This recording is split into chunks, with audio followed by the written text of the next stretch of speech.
Class 9 third summative evaluation অর্থাৎ annual exam 2025-এ তোমরা দিচ্ছ। দেখো এখানে জিওগ্রাফি কোশ্চেন অলরেডি এক্সাম হয়ে গেছে। আর আরও একটা কথা, এখানে যে এক্সামগুলো হয়েছে একটু লক্ষ্য করো, আমি পরের পাতায় আসছি, তোমরা স্ক্রিনশট নাও, নিয়ে তোমরা প্র্যাকটিস করো।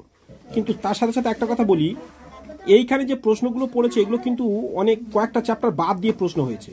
অর্থাৎ স্কুল মাঝখানে ছুটি ছিল, তোমরা জানো, যে চ্যাপ্টারগুলো ক্লাসে কমপ্লিট হয়েছে সেই অনুযায়ী টিচাররা প্রশ্ন রেখেছেন।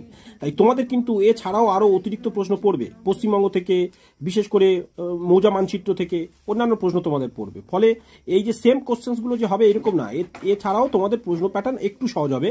তবে কিন্তু মনে রেখো আরও চ্যাপ্টার তোমাদের অ্যাড হবে, তবে এই প্রশ্নগুলো প্যাটার্নগুলো সেম ধরনের তোমাদের কিন্তু এক্সাম পড়বে।